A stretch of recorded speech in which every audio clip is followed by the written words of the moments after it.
Hola, buenas noches, bienvenidos, muchas gracias por la compañía, es con muchísimo gusto que los estamos invitando a compartir una nueva entrega de Entre Líneas con varios asuntos. Ha pasado mucha cosa esta semana, ni que hablar del tema de salud, a propósito de lo cual tenemos un informe preparado especial sobre lo que terminó aconteciendo en ACE. Pero aquí en estudios, en un ratito, vamos a entrevistar al señor ministro de Transporte y Obras Públicas.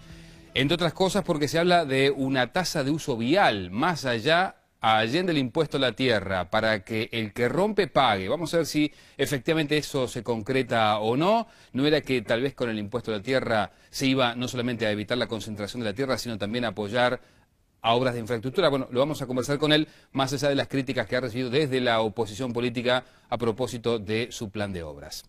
También aquí en estudios, más adelante, estaremos entrevistando al señor director de Industrias del Ministerio de Industria, Minería y Energía, sobre todo para conocer en qué términos se encuentra la relación comercial con la República Federativa del Brasil y también con la República Argentina, porque se siguen denunciando trabas comerciales, en particular con la República Argentina. ¿En qué está ese proceso? Aparentemente el sector automotriz llegó a un entendimiento y se está concretando, pero han surgido otros sectores como por ejemplo el textil. Lo vamos a conversar con Sebastián Torres también en un ratito nada más. También novedades sobre las definiciones que todavía no son tal sobre los cambios tributarios. Hay diferencias, todavía no hay una definición jurídica de la OPP y de la Presidencia de la República sobre qué va a pasar con los cambios tributarios que se han anunciado, estarían arrancando en el arranque del 2012. Vamos a conocer algunos detalles sobre eso. Y también le agregamos el contenido de nuestros compañeros, como siempre. Lorelei Nicrosi, ¿cómo estás? Buenas noches. ¿Qué tal, Alfredo? ¿Cómo estás? Bueno, a ver un título para hoy. Bueno, vamos a hablar sobre educación, ya que además de los cambios inmediatos que reclama la oposición, los docentes también rechazan el nuevo proyecto de reformulación del ciclo básico. Educación que ahora aparentemente, bueno, se quiere llegar a un gran entendimiento. Así lo ha propuesto el senador Jorge Larrañaga y aparentemente recoge el guante del presidente de la República. Nicolás Núñez, ¿cómo estás? Buenas noches. Buenas noches, Alfredo. Buenas noches a todos los televidentes. Vamos a hablar, lo mencionabas al pasar, vamos a tener a Sebastián Torres presente aquí en estudios. Bueno, todo lo que es la plataforma de las denuncias que hace el sector textil con relación a cuál es el problema que están enfrentando para Brasil. Un problema que no solo repercute en este año 2011, sino que también se puede proyectar hacia el año 2012. Bueno, y recuerden, ¿por qué molestaba de alguna manera el ex gerente de ACE? ¿Qué definiciones había tomado? ¿Por qué rechinaba su presencia en ACE? También te vas a enterar acá esta noche en Entre Líneas. Y les decía, a nivel de jurídica, de presidencia, de la Oficina de Planeamiento y Presupuesto, todavía no hay definiciones sobre los cambios a la reforma tributaria. Un informe que tienen preparado Lorelei y Nicolás. Así es, aunque el ministro de Economía, Fernando Lorenzo, anunció en el mes de septiembre que el proyecto de cambios tributarios sería enviado en forma rápida al Parlamento, aún la iniciativa se encuentra en estudio justamente de Jurídica de Presidencia de la República y de la Oficina de Planeamiento y Presupuesto. El proyecto, que preveía una serie de cambios, contaba con el aval del vicepresidente de la República. Hay que recordar que el proyecto planteaba la disminución de 2 puntos porcentuales del IVA, tal como estaba en el compromiso programático del Frente Amplio, también elevar el mínimo no imponible del IRPF en el término de 2 años alrededor de 17.000 pesos y crear una nueva franja para gravar los mayores ingresos del orden de aquellos que perciban más de 200.000 pesos mensuales. No falta en el Frente Amplio aquellos que dicen que esto en realidad es una cuestión de enfrentamiento entre el Movimiento de Participación Popular y el Frente Liber Sereni y la línea de conducción de Astori, ¿no? Bueno, justamente buena parte del Frente Amplio realiza esa interpretación ante las rivalidades que se han producido en la economía y también con la Oficina de Planeamiento y Presupuesto.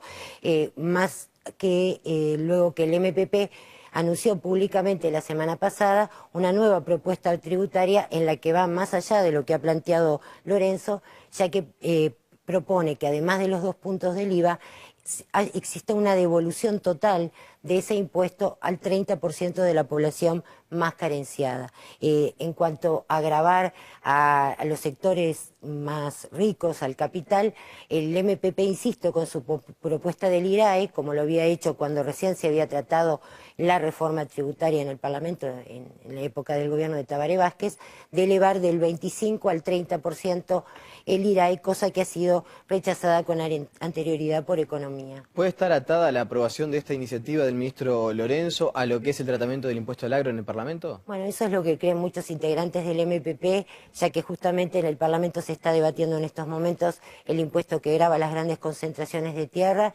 iniciativa que no cuenta con la unanimidad dentro del Frente Amplio, justamente integrantes del Frente Liber Seregni, que tal vez el ministro luego lo pueda decir, han sido los que han presentado mayores objeciones, al igual que el ministro de Ganadería, Tabaré Aguirre, y por esa razón se cree que en la medida que pueda haber un avance en cuanto al impuesto al agro, puede realmente concretarse estos cambios tributarios que promovió el ministro de Economía, Fernando Lorenzo. Impuesto al agro que originalmente se había pensado, entre otras cosas, para mejorar la circulación vial, para mejorar un poco la logística en las carreteras de nuestro país. También se dijo que iba directamente vinculado a evitar la concentración de la tierra, pero ahora surge otro impuesto aparentemente, la tasa vehicular o la tasa de uso vial de alguna manera. Con eso vamos a recibir ya de prima nomás al señor ministro de Transporte y Obras Públicas, Enrique Pintado. Buenas noches y gracias por acompañarnos. Buenas noches, un gusto estar acá. Ministro, ¿va a haber entonces efectivamente una tasa de uso vial o no? Linda pregunta. Ya no está en nuestras manos. Nosotros en el debate que tuvimos sobre el impuesto a la concentración de la tierra, la única posición que compartía todo el mundo era la posición del Ministerio de Transporte, que era complementaria a todas las demás, que era la generación de una tasa de uso vial, o sea, el pago por el uso frecuente fundamentalmente de aquellos que usan la infraestructura vial con fines comerciales, o sea, los productores siendo los camioneros el agente de retención. Porque hoy, ¿qué está pasando? El ciudadano común está subsidiando las obras que hacemos en la vialidad nacional. Obras para las que invertimos, lo digo de paso, este año vamos a tener que precisar más dinero. Todavía no lo hablé con el ministro de Economía, pero vamos a necesitar un refuerzo presupuestal. ¿De cuánto? Y por lo menos 20 millones de dólares más de los 141 millones de dólares que tenemos presupuestados para vialidad este año. Ya tenemos comprometido 140.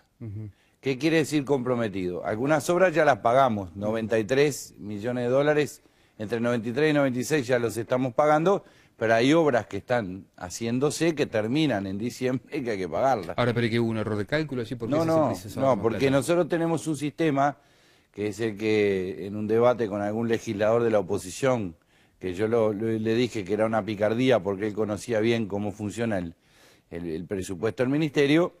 El ministerio tiene un crédito presupuestal y un tope de ejecución. Para los oyentes, tenemos techo y cielo raso, pero solo puedo gastar al cielo raso. Yo puedo ir aumentando el cielo raso, acercarlo al techo en la medida que la economía tenga disponibilidad de recursos. ¿Cuál es la proporción de recursos que yo dispongo? 297 millones de dólares en el año para todo el ministerio de crédito. Pero lo que puedo efectivamente gastar son 222 millones. Hay una diferencia de 70 millones. Claro. Si yo subo 20 millones, bueno, ahí tengo una diferencia de 50. No me puedo pasar nunca de 297. Pero que suba de los 222 depende de la marcha de la economía. Nosotros arrancamos en el 2010 con una distancia del 50% entre lo que el crédito y lo que podíamos efectivamente gastar, y lo fuimos aumentando y nos acercamos al 73%. Ahora estamos en una relación un poquito más cercana, pero aún así es bastante. Ahora, con este panorama, ¿cree que Economía le va a dar esa plata? Digo panorama teniendo en cuenta que hay una situación internacional que el propio presidente ha dicho hay que prestarle atención. Bueno, pero justamente lo que estuvimos discutiendo en el gabinete, y es lo que estuvimos haciendo en 2008, cuando hay crisis mundial, una de las buenas opciones es invertir en infraestructura, porque eso trae un dinamismo en el mercado interno y puede cubrir algunas necesidades que se puedan generar en otros rubros. Más allá de que económicamente estamos bastante a resguardo, con créditos ahí pendientes por las dudas que los tengamos que usar, Quiere decir que no es que estemos vacunados contra la crisis, pero tenemos posibilidades de que esta nos afecte mucho menos que lo que va a afectar seguramente a los países centrales. ¿Pero ya tiene el guiño de economía de que efectivamente le van a dar esa plata? No, yo no tengo el guiño de nadie, pero hasta ahora nuestra relación con economía siempre ha sido de colaboración. No veo por qué en esta oportunidad no la vayamos a tener. Conscientes además de que el mecanismo de las PPP, que es por donde nosotros pensamos conseguir 600 millones de dólares más de inversión en infraestructura, se retrasó porque la discusión parlamentaria terminó mucho después de lo que nosotros inicialmente previmos y prácticamente perdimos 1 año y medio, casi 2, en la implementación de ese instrumento y eso también a nosotros nos da cierto margen para salir. Pero volviendo al principio, sí, lo de la tasa. Nosotros planteamos hace tiempo una tasa de uso vial que la pagarán solo la producción y que era para financiar la rotura que o el uso frecuente que esa producción hace de las rutas. No olvidemos que hoy en el Uruguay se están transportando 20 millones de toneladas de mercancías, de las cuales 8 millones son productos forestales y 6 millones de granos. Y todo eso va a puerto y la accesibilidad a puerto, que es una de las prioridades, genera que las roturas y los mantenimientos se tengan que hacer frecuentemente. Pero eso quedó en discusión en OPP, yo no sé cuándo es la oportunidad, porque también es cierto que estamos en un momento donde quizás no es lo más indicado generar una tasa de uso vial. Lo que nosotros sí sabemos es que hay un subsidio del ciudadano común a toda la producción y que no está mal, aquellos que son los que más demandan por el estado de las rutas, yo siempre les reclamé el mismo entusiasmo en la demanda a la hora de colaborar para el mantenimiento de esa red. Pero no hay ninguna resolución tomada y eso está a estudio. ¿Hay una estimación de cuánto se podría recaudar por esta tasa? Nosotros estamos hablando 20 millones de toneladas transportadas, estamos hablando de $1 por tonelada transportada. Ese es en el promedio, por supuesto, algunos pagarán más y otros menos, porque depende de la cantidad de kilómetros que transiten. No le puedo cobrar lo mismo a quien transita 1 kilómetro que el que transita 200, y eso también hace que la otra modalidad, que es la del ferrocarril, también gane cierto estímulo para el transporte, y para eso estamos invirtiendo.